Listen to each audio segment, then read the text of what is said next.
You're hearing stuff. That's the technical term for it. Okay. Yep. So I had to completely close the streaming software and reopen it to get audio back. Though I have no idea why it blanked out to begin with. Oh well. But we still have some game to play, because I'm not getting bad enough luck to just die quickly, so we keep going. With the Vortex. A space vortex opens up in front of you. Your ship's sensors detect an unknown object is emerging from it, headed right your way. Well, whatever is coming bears close analysis, I would say. You have your science team at the ready to analyze whatever is coming your way.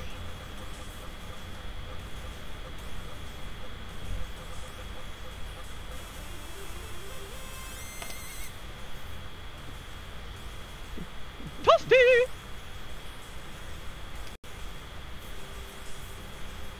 Well, let's see what the results are, eh? A version of your ship emerges from the vortex. You study each other, learning the alternate universe's strengths and weaknesses. You also mentally note how much better you would look with a nose ring and tusks. Oh, O'Brien's just stacking on those stats. Got that tactics back that I lost in the last mission.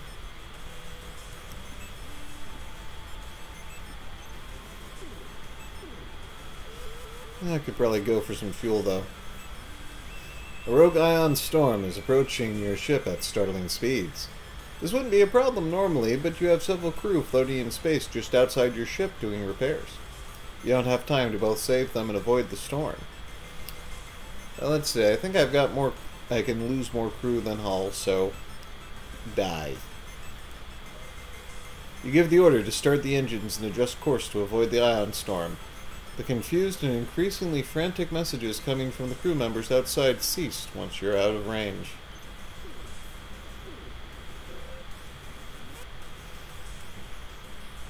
Ooh, karaoke night. Deciding that your crew could use a night of fun, you all go out to the famed Galaxy Club. To your horror, you learn that it's a karaoke night. A burly, one-eyed hippoclop from Nervous 4 challenges you to a karaoke sing-off. Your crew eggs you on. Classic heavy metal. It's the only way. You swig a shot of something called Braxian Crude, shake it off, and go for it. You make sure to gyrate just like the lead singer of the actual Space CDC would. They're a little too slow there. You thought you did okay, but it turns out the Flying Johnson of Space CDC was quietly having a beer in the back. What are the odds? He helps the hippoclop clobber you and your crew. Metal.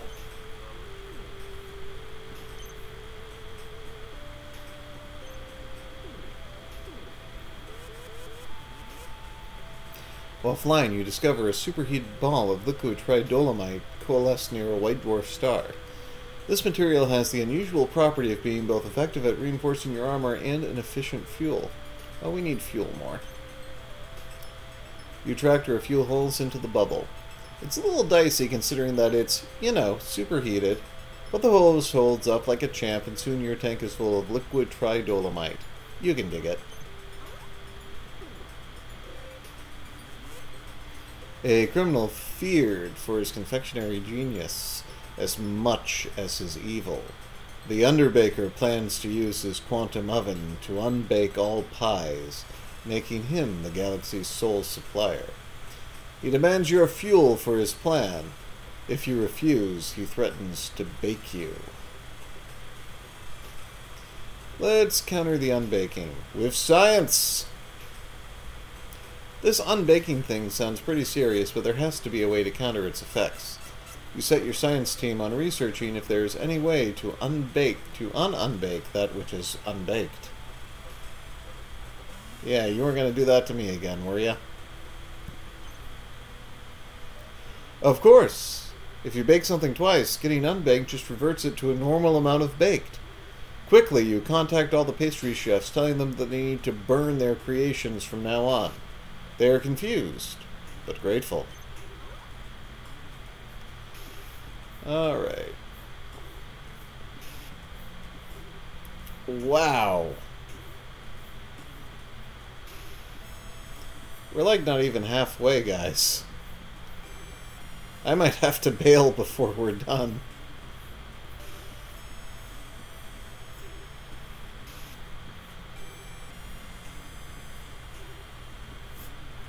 Oh, I think I've gone too far back. Where am I? I don't know where I am.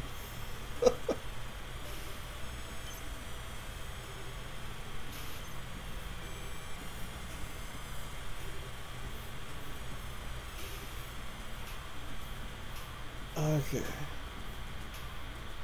So we were before a 3 split, right? There's like no button.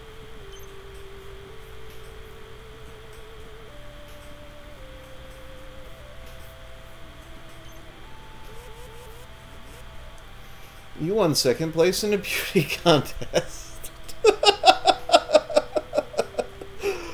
The judges and event organizers have sent you a gift basket as congratulations.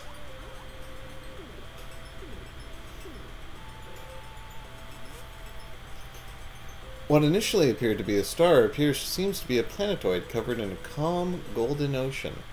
Suddenly, your sensors indicate multiple anomalies coming from the planet, and inside your ship.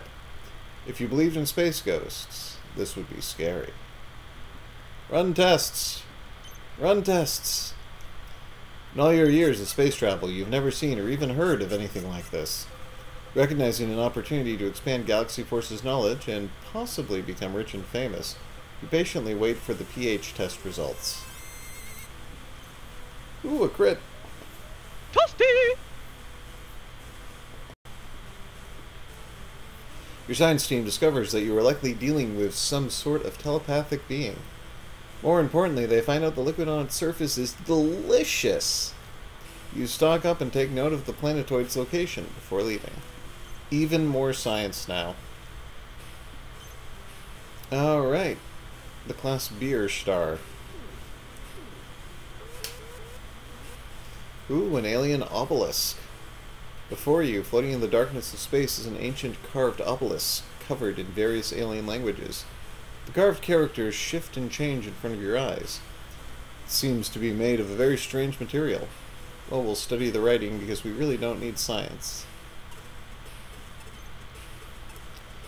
You have your scientists study the writing on the obelisk as best as they can. You have no idea why the letters keep changing, but it seems that they are the root of many languages in this sector. At the very least, you can now have a conversation starter. Hey, my diplomacy is finally recovered. Trans-dimensional fans? You spot the unexpected passengers aboard, taking holographic pictures and asking impertinent questions of your crew.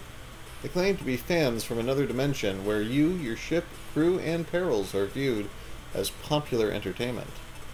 I'm going to examine them and their gear, of course. Trans-dimensional travel may prove useful to you. You order the science teams to carefully scan and observe the fans for how they accomplish this. Since they seem distracted by every little detail of the ship, you think you may get away with it. Oh, thank God. It's a little too useful, in fact. Your science team masters trans-dimensional travel only to arrive on stage in the middle of SpaceCon. You are mobbed by adoring fans. A crew member is literally crushed by love. Oh, I didn't need more science. Okay, who's going to get me fuel? I think I need fuel. None of these are going to get me fuel. So let's take an easy one.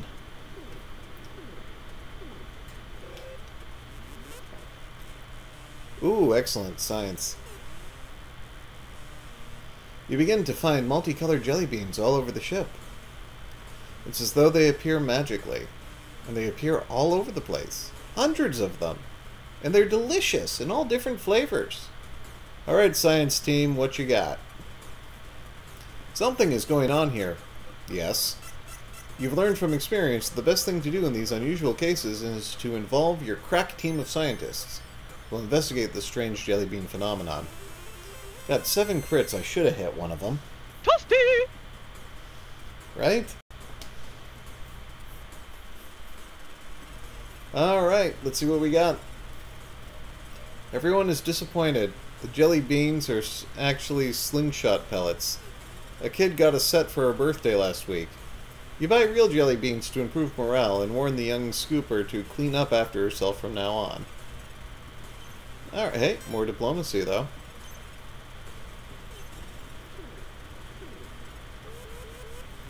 Just about maxed out the food. It has definitely been coming easy this trip. Oh no! Rumors spread that the terrible space vampire Galacula could be on board your ship. It is said a vial of ship fuel worn around one's neck can ward him off. Great!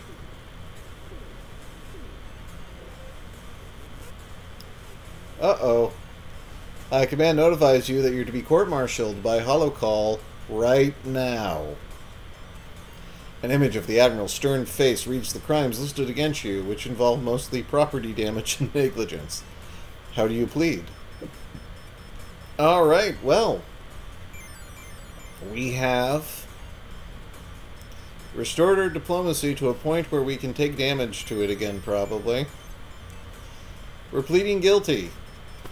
You make an impassioned plea for leniency. What can you say? You've made mistakes, sure, but what about your triumphs? The nap you took during that firefight with those slavers left you well rested for the resulting hostage negotiation. Oh, Admiral still doesn't like me. Oh boy. High Command had not heard about the incident with the slavers. They want to bring you in for questioning. Command shuts down your refrigeration tanks remotely, spoiling your NutriPaste. Thank the stars for NutriPowder.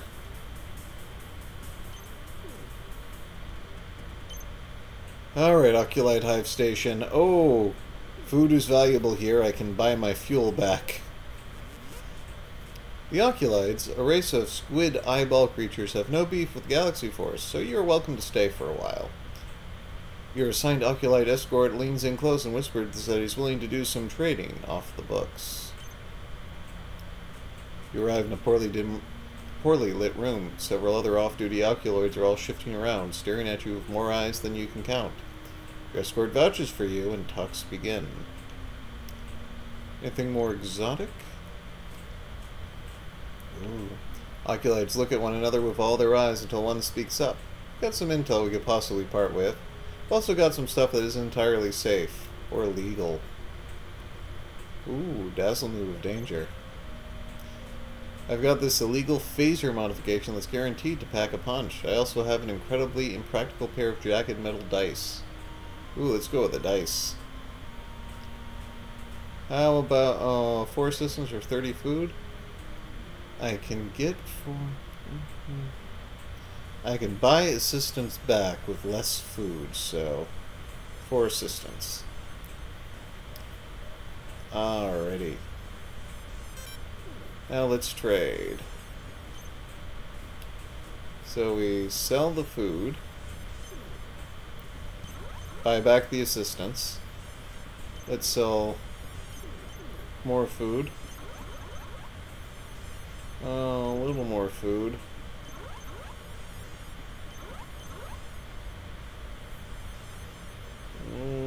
Well, perhaps not that much food. Or yes, that much food. Yeah, launch.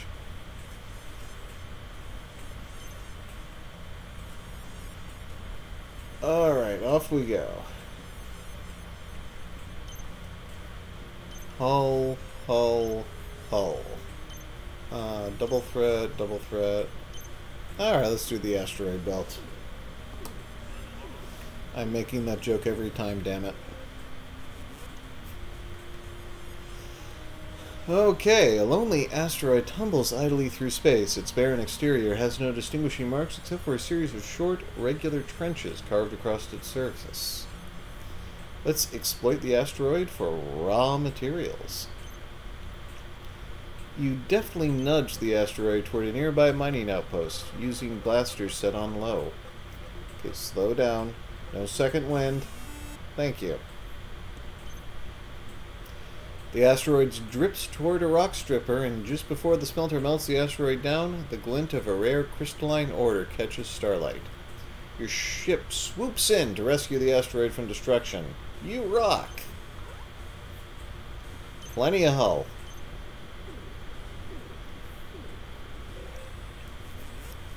You're hailed by an angry Vrak. You've just flown into their territory without permission. According to tradition, you must now face the Vrak champion in a space joust for the right to pass. As the interloper, you may choose the type of space joust. All of them are plus food.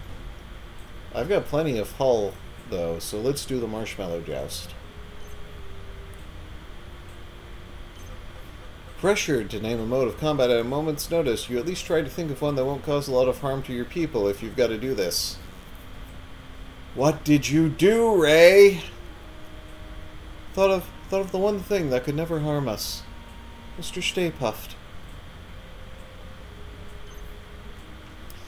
2 marshmallows with toothpicks are placed in the microwave. Both expand, and expand, and expand. The microwave explodes, damaging the ship.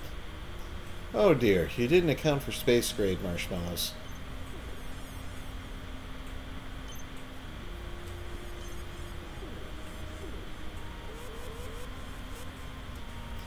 Ooh, Tao's diary.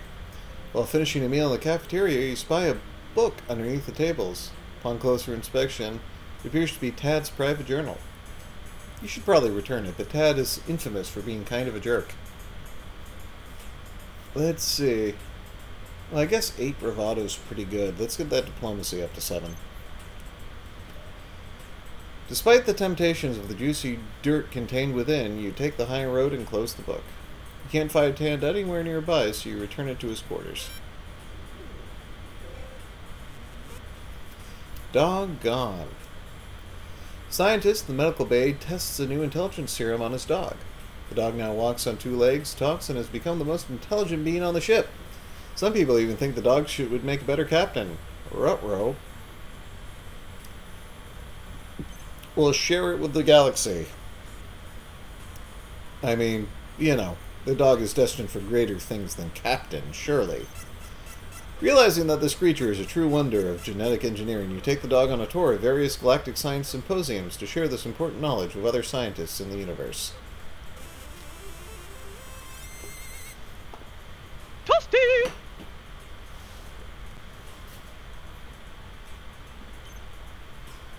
All the scientists in the sector are inspired. Oh, more science. 15 science. It ushers in a new era of advancement in genetic engineering. Some prominent scientists join your crew to work with the brave captain and famous dog who started it all. I'm doing fine with crew now. And plus more crew at the Green Nebula? Okay. You've made it to the vast and perilous Vesper Nebula. An endless battle between the Talkosians, a chili powder people, and the Oculoids, a minor eyeball squid federation, rages across the nebula. I guess we rescue survivors with our electromagnet.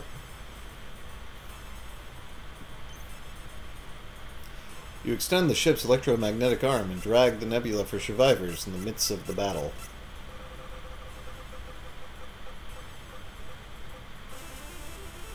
Hey, a critical success. No way. Toasty!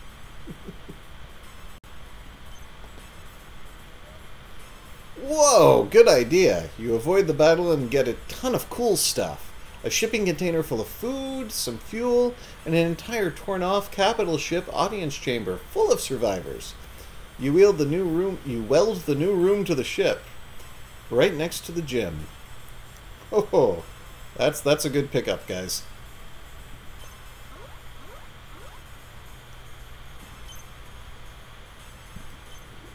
Shut up, Dio.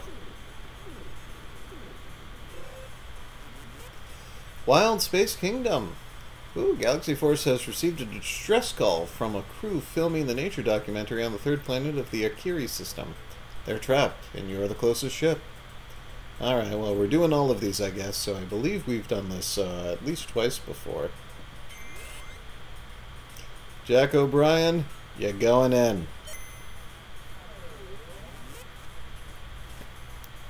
The away team approaches the source of the distress call and find an empty shuttle completely overwhelmed with warp weasels!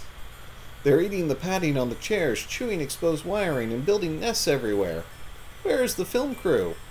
Well, let's study the warp weasels, because that's what science does. Wow, there's a lot your science team could learn about warp weasels from this situation. You decide to study them. It's not like that film crew is where they're supposed to be anyway.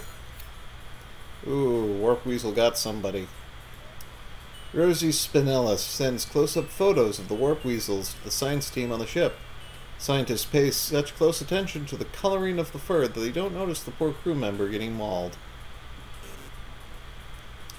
The film crew, it turns out, is filming a short distance away. As the team approaches, the director motions to be quiet.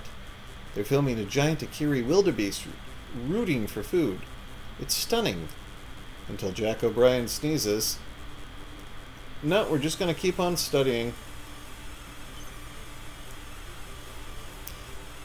An Akiri wildebeest? That's incredible. You've only ever seen pictures of this. You have to get as much information as you can for the science team. And for your secret animal scrapbook. Keep going. There we go.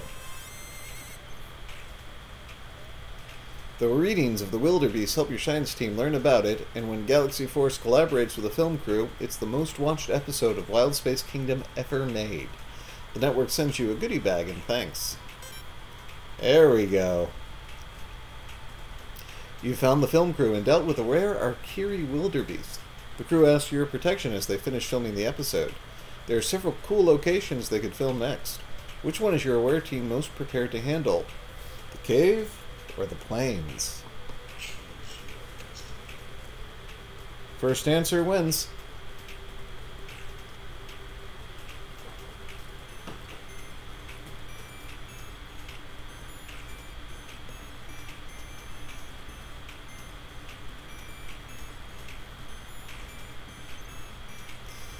You feel a lot more comfortable staying in an open space. You direct Jack O'Brien to stay in the plains as the film crew continues its work. Everything is perfectly set up on the plains to capture any wildlife that should be entered by. Soon, there are lots of animals running past, in a panic. Because here comes a large, dangerous storm. The team is in the worst place they could possibly be. Well, we're going to take readings. That's what we do. Have I told you that? With a storm of this size on the way, you have an opportunity to get new meteorological data. You order Jack O'Brien to find a means of taking readings. We've only lost one red shirt so far. I have a feeling that it's not going to stay that way.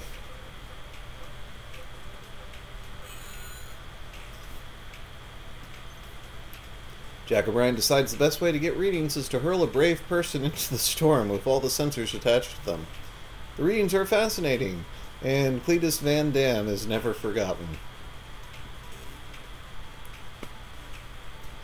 The away team collects itself from that harrowing experience only to come upon a rival film crew also filming a nature documentary. It's the Splat Brothers, those loud edutainment guys in their khaki shorts. Uh-oh. We're invoking maritime law. The rules are clear. When on an unclaimed planet, maritime space laws apply. That means the Splat Brothers are invading the Wild Space Kingdom crew's territory. You order Jack O'Brien to explain this. No.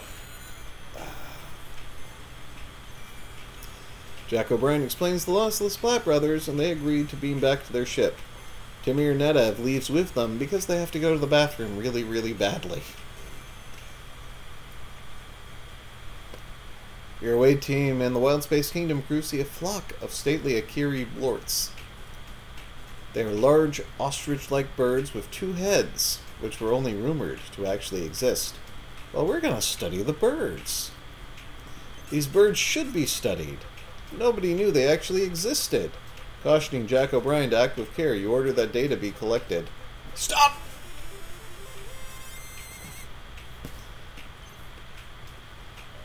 Your team takes notes and readings while the TV crew films. It's a perfect collaboration. The show's producers seek a partnership with Galaxy Force to work this way on all planets. You sneak extra NutriPaste into the contract's small print. The crew of Wild Space Kingdom has only one more species to film on Akiri 3 before they come aboard the Indestructible 2. You're now standing before the amazing and dangerous grove of giant carnivorous Venus flytrap plants. Ooh, not a lot of great options here. Well, send a decoy is our best one. You order Jack O'Brien to send a decoy to the planet grove to see what happens. We'll make really good footage, too. Not much better than a coin flip. No!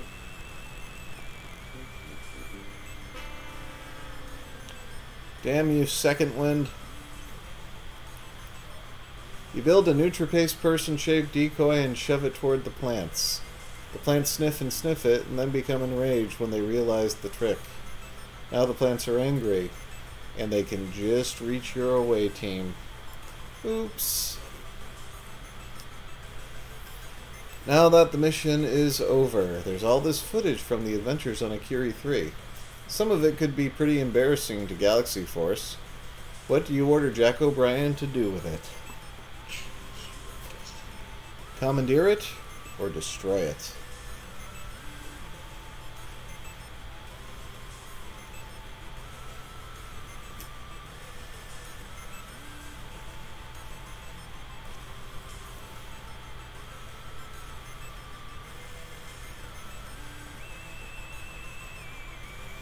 Come on, somebody who's not me be responsible for this decision.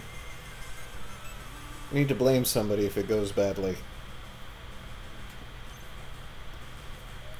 You never know when you might need embarrassing footage to blackmail someone with. Plus, you may recut it into a series of entertaining vines.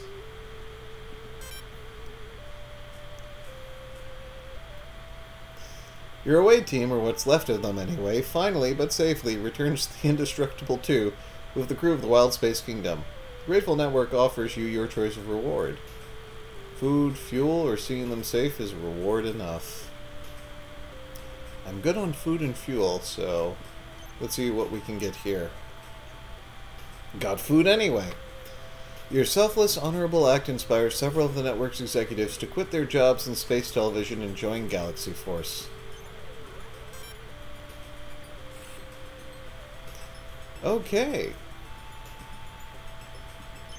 So let's see, we got a class.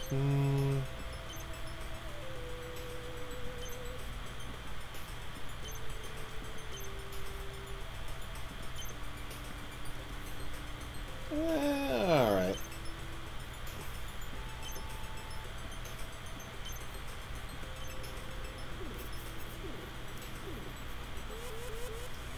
What's this? The unnatural and disgusting effects of space dysentery ravage your crew. Earth dysentery is like a relaxing vacation compared to space dysentery. Well, I briefly had maximum crew. Ooh, Cyborg DJ L Dread is dropping cosmic beats on a nearby sector.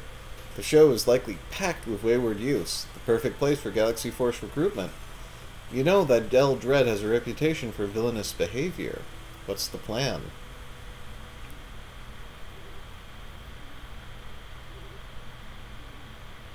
Well, I've got crew to spare, so even though I have a better chance of succeeding with diplomacy, I don't necessarily want to kill the food supply if I fail. So, I'll take a longer shot on, you know, hello fellow children. You dress your shabbiest crew members up in what you think are the latest fashions. Then you spray them with Lenebu, a leading brand of space body spray. You enter the warehouse and chat discreetly about how rad Galaxy Force is. Oh, shoot! That was a costly failure. Your first officer seems to be making progress and has offered a strange kazoo. The youth snickers as your officer inhales from it deeply. Wait, that's no kazoo. The defiant youths have duped you and severely impaired your lieutenant. Well, bravado was my second best, so maybe it's okay?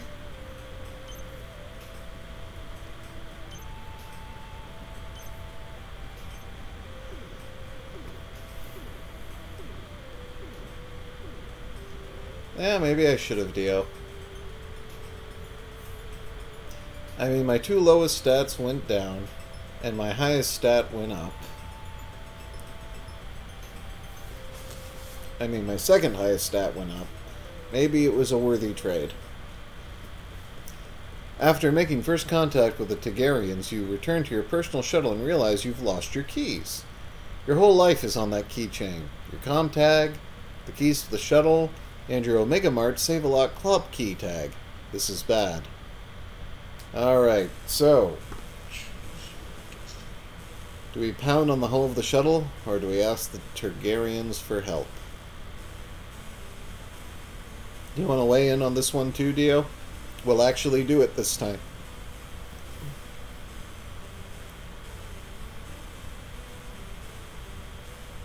Alright, not too proud to ask for help. You can't call your crew members or get into your ship. The Carians were friendly during your meeting. Why not just ask them for help?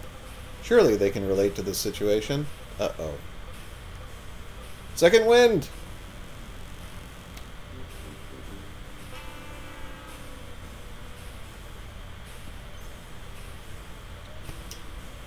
Oh! Oh my god. That was violent.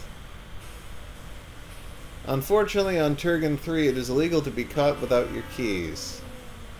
You're forced into an interrogation and asked repeatedly where you last saw them. If you knew that, you'd find them. Eventually, you find the keys in your other pocket. Oh.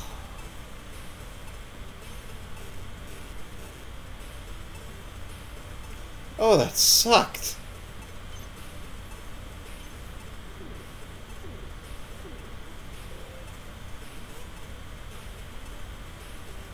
A dimensional rift. Your homunculator whirls to life, alerting you to a developing interdimensional rift ahead. This is your chance. Rifts like this one are the pinatas of deep space. Be ready for anything. Well, science. Pry open a gateway to another dimension. With a wave of your hand, your science team creates a door at the center of the rift.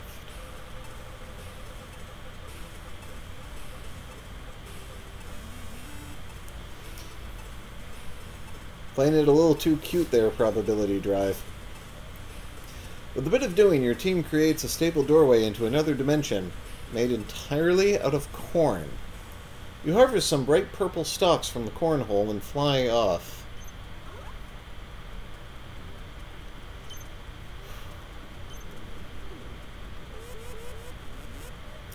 Care packet. Again, the food is coming easily. This one, I guess.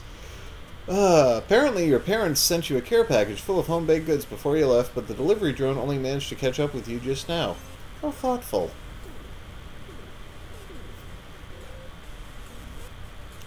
Oh, the huge manatee. Barely, Katarine. I saw your call last night, but I was long after I had passed out.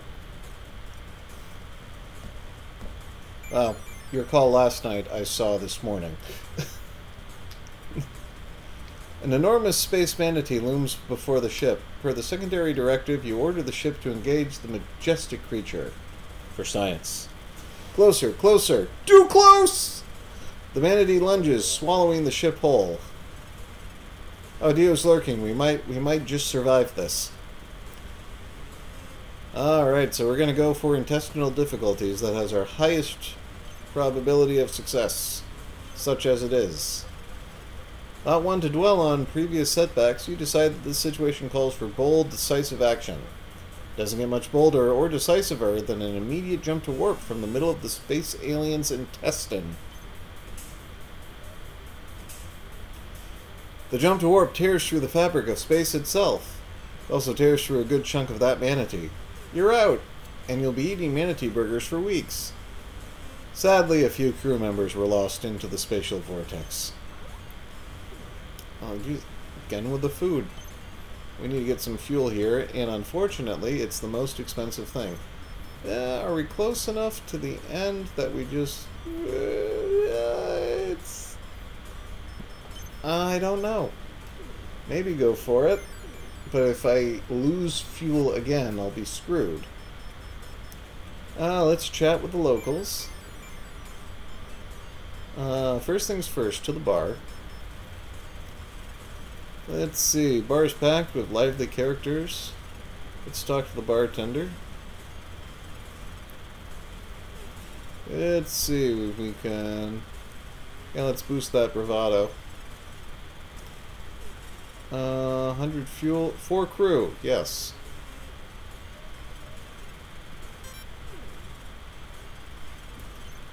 Alright, well... Oh no, I got tons of crew.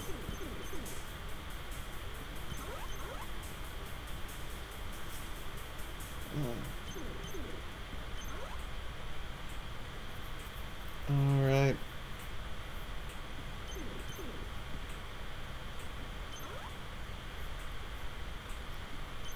Alright, I'm feeling better about that next.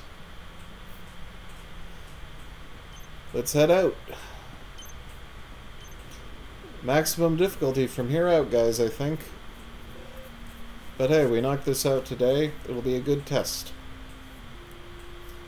Alrighty. You hear a strange ticking coming from the ship. You take it to the nearest repair shop. A real seedy, back-of-the-galaxy kind of place. A big lizard mechanic in overalls says it's your warp core, the most expensive part to replace. Oh...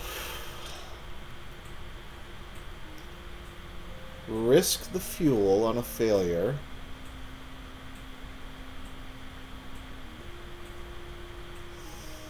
But I've got a pretty good chance of success, but this is... No, 9's not enough for a good chance of success on a triple skull challenge. We'll do our second best and negotiate.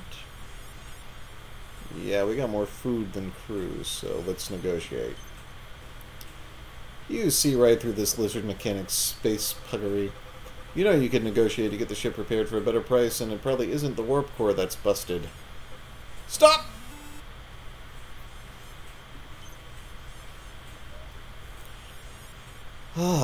You ask the lizard to show you the problem, as it looks at the ceiling and whistles nervously. That's what I thought, you proclaim, tossing the lizard a few snacks and telling it to just change the ship's oil and call it a day. Alright. We got an orange nebula, we got an asteroid belt, we got a Class X star. You know, if I go straight for the Class X star, I can get through this with one fewer chance of failing horribly, so we're gonna do that. The incredible hull. The exterior of your ship has begun a self-reinforcing subroutine, collecting microscopic particles as you fly through space. Engineer DeLucas has outdone himself. Alright, well, I'm going to be as durable as I need to be for the rest of the game. Oh no. The Robo-Turator, the AI moderator on Galaxy Force's chat channel, on GalaxyNet, let's say Galaxy a few times, has become aggressive. It's also infiltrated your ship's computer, interrupting conversations all over the ship with comments about proprietary. It must stop. Well, let's see here. I don't need to gain hull, so let's gain question mark. We're going to cyber attack the Robo-Turator. Not that we have a great chance of succeeding here. Stop, stop, stop, stop! Okay, go, go, go, go! Go more!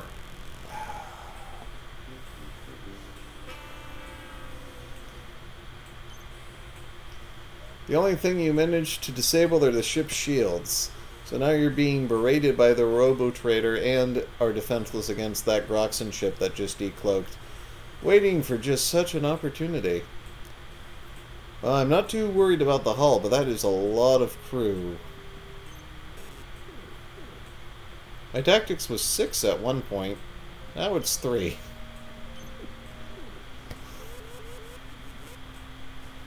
Ooh, gravestone. Do the gravestone. Oh, which game was that, Kettering? In the meantime, Captain Howard Kistler. Let's investigate that unstable star. Excited to discuss the deeper meaning of the gravestone with your crew, you turn around to find that everyone is looking at their data pads, tapping away. You try to lead the crew with some questions, but eventually get frustrated and give up.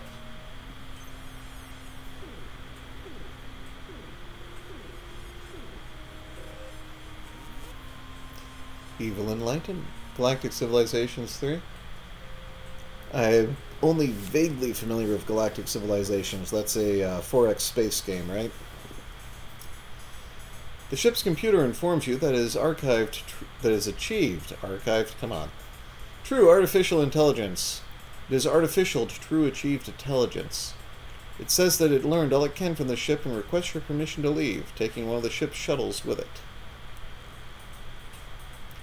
Alright, so science. So yeah, that's nice. We're going to wipe the memory drives.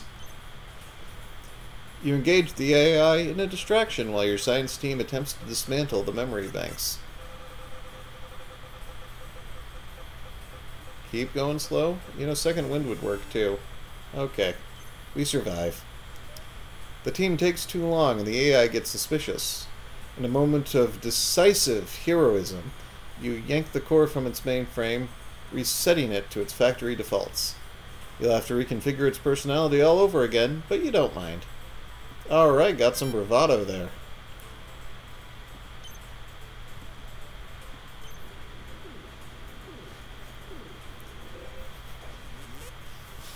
A group of adorable, furry aliens want to trade you food and fuel for your broken computer parts. What a deal! You invite them on board. Unfortunately, your crew's allergies kick in as soon as they step out of the airlock. Oh dear.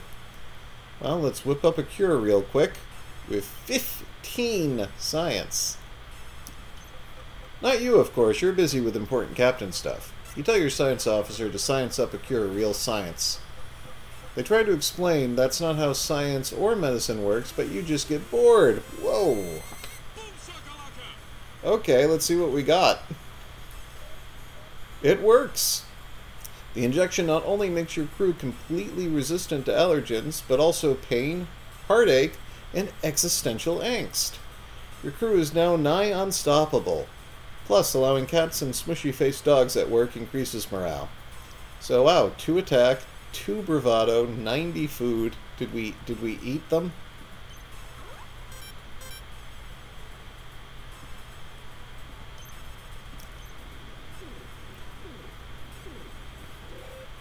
Getting concerned about the fuel again. The way forward is obscured by an endlessly churning cosmic storm. Green light pulses and flashes from within the thick, vibrant clouds. How do you proceed?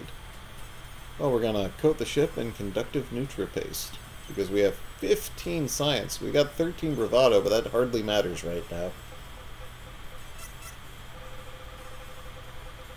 Alright, slow down, slow down. Speed up, speed up.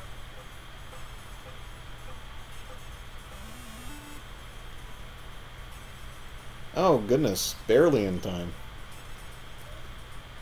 You grip your seat tightly as lightning strikes begin. To your relief, the nutripaste holds up admirably.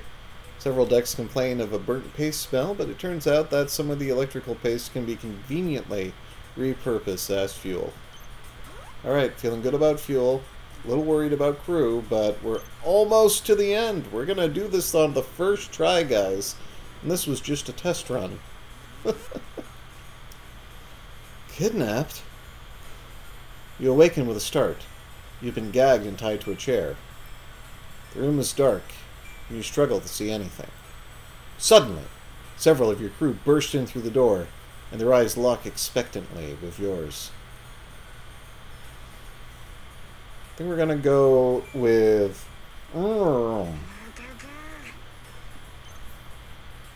Your medical team rushes into the room and operates with swift efficiency to release you.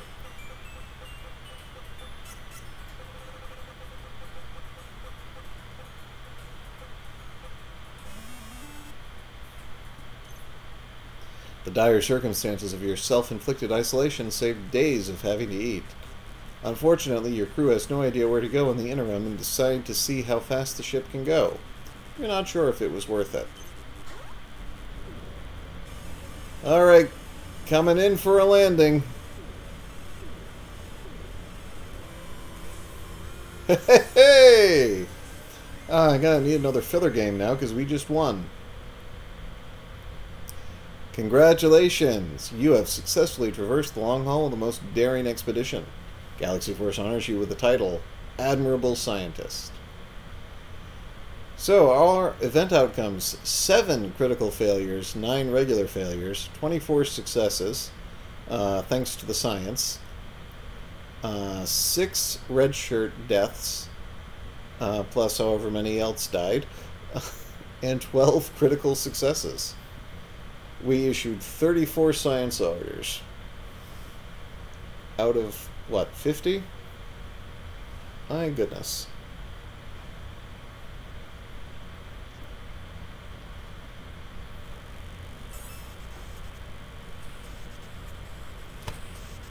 And we have completed all the missions in Orion Trail. Like, sporadically, yes, but my goodness. How about that? Well, thank you all for dropping by as I tested my internet connection. And hopefully... thank you, Silver.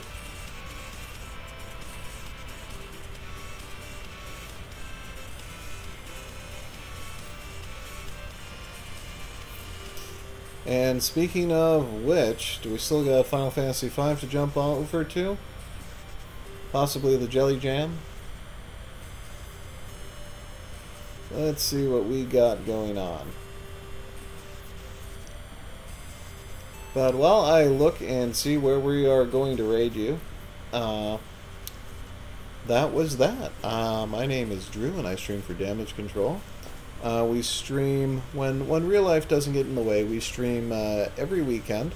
I take Saturdays, and my fellow Damage Control writer, Angela, takes over on Sundays. And you'll be seeing Final Fantasy IV with her tomorrow, unless their, life got in the way. That's not much of a beard. Like, this is me not shaving for 2 days. So, Damage Control is a blog where we write about movies, video games, anime, music, food occasionally. You know, just a bunch of fun stuff there. And if you want notices on when we've got a new post up, which is almost perfectly, every weekday, you can follow us on social media, being Twitter, Mastodon, or Facebook are the options we have set up. We also have a YouTube channel where we put very rare bits of, like, content that isn't just backup VODs of the Twitch streams. And finally, if you had fun in the chat or had fun with the chat, you can follow that Discord link and get even more chat with even more people.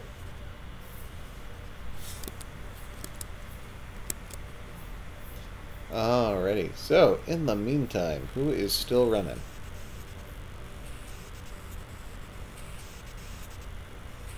Recovery mode's still doing Final Fantasy V, so I said at the beginning that's where I was going to send you. So this is where we are going.